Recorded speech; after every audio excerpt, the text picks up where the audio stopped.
Class ninth. ये basic math है। आप लोग कौन सा मैथ है जी? Basic math. कौन सा मैथ है?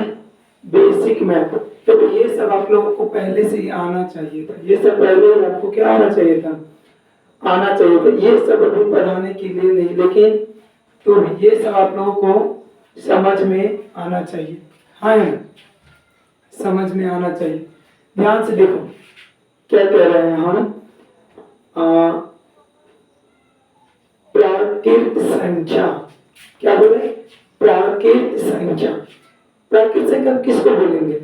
तो अपनी भाषा में याद रखो कि गिनती की सभी संख्या को प्राकृत संख्या कहते हैं। गिनती की सभी संख्या को कौन सी संख्या कहते हैं? प्राकृत संख्या कहते हैं।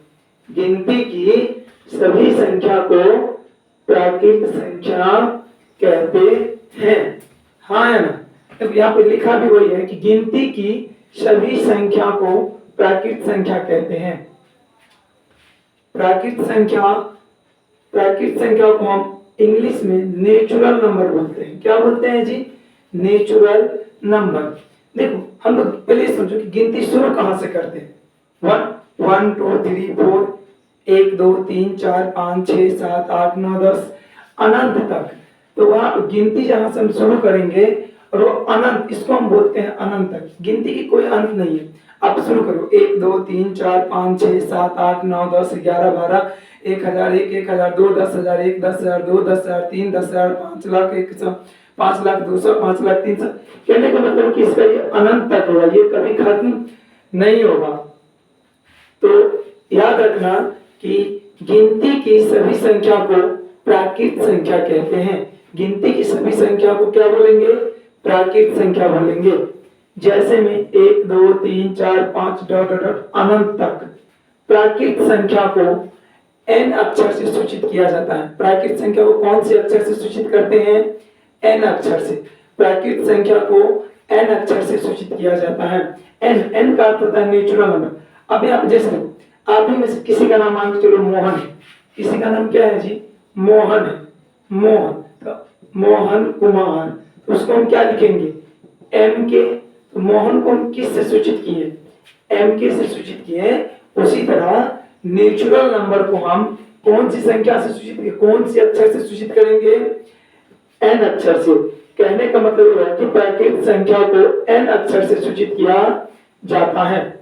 नोट में याद रखना कि सबसे छोटी प्राकृत संख्या 1 होते हैं। सबसे छोटी प्राकृत संख्या कितने होते हैं? 1 होते हैं। और सबसे बड़ी प्राकृत संख्या अनंत। अनंत मतलब इसका अंत नहीं है। आप बोलोगे कि शायद अनंत है। 9,999। क्या आपको लगता है? इसमें एक जोड़ देंगे तो क्या 10,000 नहीं हो जाएंगे? इसमें एक जोड़ेंगे तो 10,001 नहीं हो जाएंगे? तो कहने का मतलब यह है कि प्राकृत संख्या में सबसे छोटी प्राकृत संख्या 1 होंगे और सबसे बड़ी प्राकृत संख्या अनंत तक होंगे।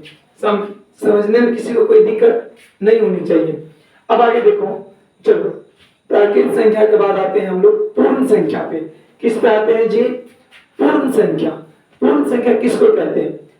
बहुत सिंपल सी, नॉर्मल याद रखना। प्राकृत संख्या के आगे यदि हम 0 लिख दें, प्राकृत संख्या के आगे हम 0 लिख दें, क्या लिख दें? 0।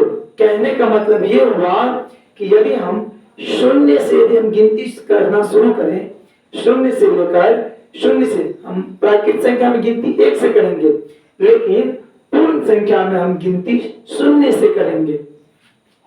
तो 0 से लेकर गिनती की सभी संख्या को पूर्ण संख्या कहते हैं। 0 से लेकर गिनती की सभी संख्या को पूर्ण संख्या कहते हैं। याद रखना कि गिनती की सभी संख्या को प्राकृत संख्या, गिनती की सभी संख्या को प्राकृत संख्या, लेकिन यदि हम गिनती 0 से शुरू करेंगे, कहां से शुरू करेंगे बाबू? 0 से। यदि हम गिनती 0 से शुरू करते हैं, 0 से यदि हम गिनती शुरू करेंगे तो उसको हम लोग बोलेंगे पूर्ण संख्या। कौन सी संख्या बोलेंगे जी? पूर्ण संख्या। तो पूर्ण संख्या उसी को बोलेंगे जिसमें 0 1 2 3 4 5 6 7 8 9 अनंत तक ये भी होंगे। यहाँ पे याद रखना कि हम प्राकृत संख्या को ही पूर्ण संख्या कहा जाता है। लेकिन याद रखना कि प्राकृत संख्या के आगे में क्या आ जाएंगे, जीरो आ जाएंगे, तो वो कौन सी संख्या हो जाएंगे, पूर्ण संख्या हो जाएंगे। देखो यहाँ पे लिखा हुआ है कि पूर्ण संख्या को W से सूचित करते हैं, पूर्ण संख्या को किस अक्षर से सूचित करते हैं, W से। लेकिन इसमें नोट में याद रखना कि वास्तविक रूप से, वास्तविक मतलब रियल रूप से, रियल इमेज में, रियल में सभी प्राकृत संख्या पूर्ण संख्या होती है। सही बात है। ये देखो, ये सारे जितने भी प्राकृत संख्या होंगे ना, ये जितने भी देख रहे हो ना, ये सब तो प्राकृत संख्या है। 1 हो, 500 हो, 10,000 हो, 1 लाख हो, 1 करोड़ हो, कुछ भी हो, ये सब कौन सी संख्या है, प्राकृत संख्या। लेकिन कहने का मतलब उसके आगे में यदि हम जीरो से शुरू किए, गिनती को हम शुरू यदि जीरो से किए थे, तो कौन सी संख्या हो गए थे, पूर्ण संख्या। तो यही बात यहाँ पे बतला रहा है, बोल रहे हैं कि वास्तविक रूप में सभी प्राकृत संख्या कौन सी संख्या होंगे, पूर्ण संख्या होंगे। लेकिन याद रखना, शून्य जो है ना, शून्य वो केवल पूर्ण संख्या है, प्राकृत संख्या नहीं होंगे। एक कौन सी संख्या है, पूर्ण संख्या और प्राकृत संख्या दोनों है, 2 पूर्ण और प्राकृत दोनों, 3 पूर्ण और प्राकृत दोनों। मेरे कहने का मतलब कि प्राकृत संख्या को हम पूर्ण संख्या बोल सकते हैं, लेकिन हम पूर्ण संख्या कहने का मतलब जीरो को कभी भी प्राकृत संख्या नहीं बोलेंगे। हाँ है ना, यहाँ तक समझने में किसी को दिक्कत नहीं होनी चाहिए। अब आगे चलो, देखो आगे देखने वाली बात यह है, ध्यान देना कि जब पूर्ण संख्या और प्राकृत संख्या समझ में आया, तो आगे होंगे सम संख्या। कौन सी संख्या आएंगे जी, सम संख्या। पूर्ण संख्या को इंग्लिश में नेचुरल नंबर, सॉरी पूर्ण संख्या को होल नंबर और प्राकृत संख्या को नेचुरल नंबर बोलेंगे। इंसान छी, मशीन नहीं छे, जे सेट कर देवे वह बजे दे। गलती इंसान से नहीं होई छे, बाजा में मिस्टेक रखी छे, गलती नहीं कर सकी छे। ध्यान दो, प्राकृत संख्या को क्या बोलेंगे, नेचुरल नंबर बोलेंगे, और पूर्ण संख्या को क्या बोलेंगे, होल नंबर बोलेंगे। आगे चलते हैं सम संख्या पे। सम संख्या को हम लोग इंग्लिश में इवन नंबर बोलते हैं। सम संख्या बहुत इजी है, वैसी संख्या जिसमें 2 से भाग देंगे, 2 से भाग लगाओ, 2 से कोई भी संख्या में भाग लगाएंगे, और यदि वो पूरा कट गए तो हो जाएंगे सम संख्या। पूरा कट गए तो कौन सी संख्या हो जाएंगे, सम। इसमें याद रखने वाली बात कुछ है ही नहीं। इसमें तो बस इतना याद रखना कि किसी भी संख्या के अंत में देखना, 0 रहे, 2 रहे, 4 रहे, 6 रहे या 8 रहे, कहीं पे भी ये पांचों नजर आएगा तो आंख बंद करके कह देना वो सम संख्या है। क्या कह दोगे, सम संख्या है। कौन कौन सी संख्या नजर आए तो बोलना सम संख्या है। अंत में या तो 0 रहे, या 2 रहे, या 4 रहे, या 6 रहे, या 8 रहे, ये पांचों में से कुछ भी यदि रहे ना, कहां पे रहना चाहिए, लेकिन अंत में। जैसे देखो ना, 2, 4, 6, देखो ये तुम्हें 4 है, ये हो जाएंगे सम संख्या। कहीं भी कुछ भी ले लो, जैसे देखो ना 80 सम संख्या हो जाएंगे, कुछ भी ले लो, अंत में देखो ये सम संख्या हो जाएंगे, जो मन हो वो ले लो, लेकिन अंत में इन पांचों में से कुछ भी रहे तो कौन सी संख्या, सम संख्या। समझ में आया या नहीं। चलो, यदि सम संख्या समझ गए तो उसी के जस्ट उल्टा होते हैं ऑड नंबर, विषम संख्या। विषम संख्या बहुत इजी है, इसमें कोई बड़ी बात नहीं। सम के जस्ट देखो, सम में क्या थे कि वो 2 से पूरा विभाजित हो जाएंगे, जो 2 से पूरा भाग लगेगा, विभाजित मतलब भाग लगना। और विषम संख्या हम उसको बोलेंगे जो 2 से पूरा विभाजित ना हो। ध्यान दो, यहाँ 2 से पूरा विभाजित ना हो, उसे हम क्या बोलेंगे, विषम संख्या बोलेंगे। कौन सी संख्या उसको बोलेंगे बाबू, विषम संख्या।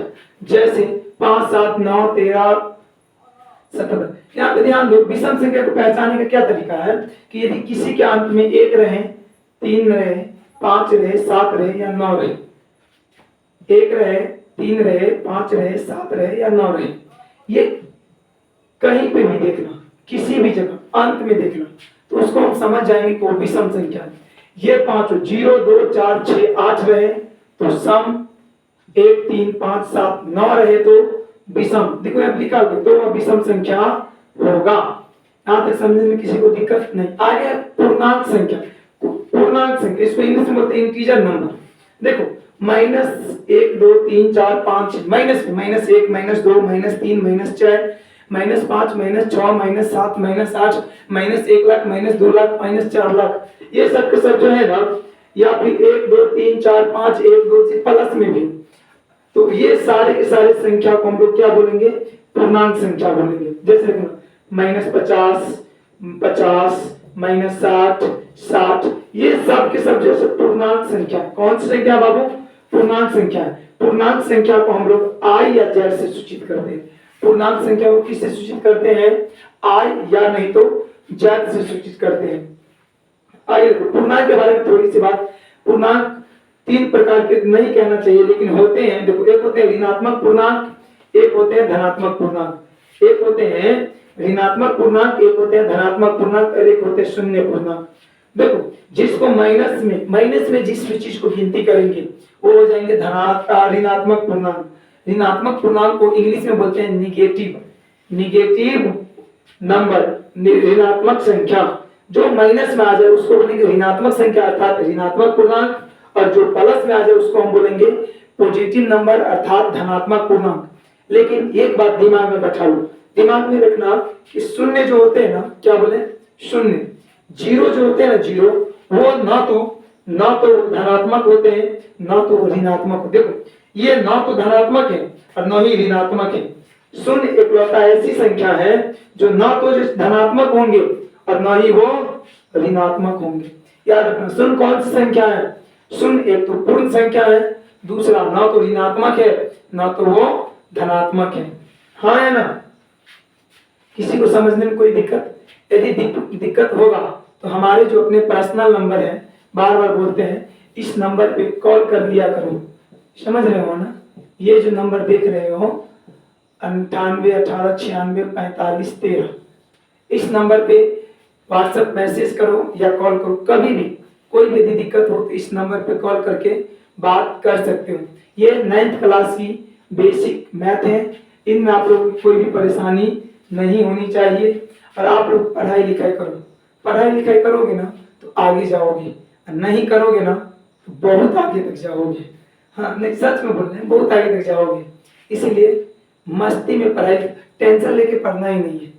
पढ़ाई लिखाई में कभी भी टेंशन लो ही नहीं यार। ये मत सोचो कि क्या होगा, जो होगा मंजूर खुदा वही होगा। जो भी होगा ना अच्छा ही होगा, बुरा कभी हो ही नहीं सकते।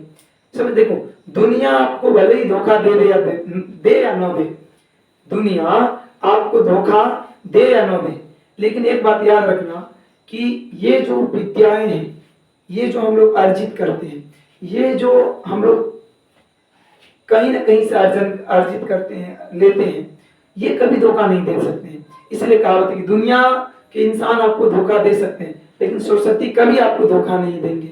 इसीलिए किसी भी हाल में, हालात चाहे जैसा भी हो, शिक्षा ग्रहण किया करो। चाहे स्थिति जैसा भी हो, अपनी उस स्थिति में पढ़ाई लिखाई किया करो। छोटी सी हो चाहे जो भी हो, जहां पे भी हो, उस जगह पे अच्छे से पढ़ाई लिखाई किया करो। क्योंकि पढ़ने लिखने वाले ही कुछ ना कुछ करते हैं, और जो नहीं पढ़ते हैं ना उसके लिए तो पूरे दिन काफी है। समझ रहे हो ना, तो बातों को समझने की कोशिश करना। और मेरी कहावत है कि समझ समझ कर जो ना समझे, समझ समझ कर जो ना समझे, मेरी नजर में वो ना समझे। समझ समझ कर जो ना समझे, समझ समझ कर जो ना समझे, मेरी नजर में वो ना समझे।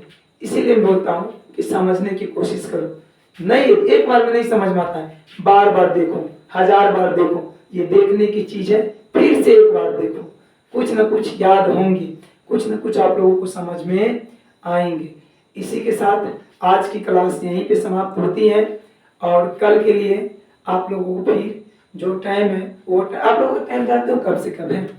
आप लोगों का जो टाइम है ना वो है रात में 8:30 बजे से 9:30 बजे तक। 8:30 से 9:30 बजे तक आप लोगों का टाइम है। 5-10 मिनट इसमें हो जाते हैं, जैसे कि आज थोड़ा लेट तो नहीं करना चाहिए लेकिन तो भी टाइम हो चुका है। तो आप लोगों का टाइम है 8:30 से 9:30। अलग अलग दिन अलग अलग क्लास लेते हैं, कभी साइंस का तो कभी इंग्लिश का तो कभी बेसिक मैथ, ये लोग मैथ सबका। इन पे अपना आप लोग ध्यान देना, मत पढ़ाई लिखाई मस्ती में करना। ठीक है, कल के लिए कल देखा जाएगा। आज के लिए आप सबको हमारी तरफ से वेरी वेरी गुड नाइट।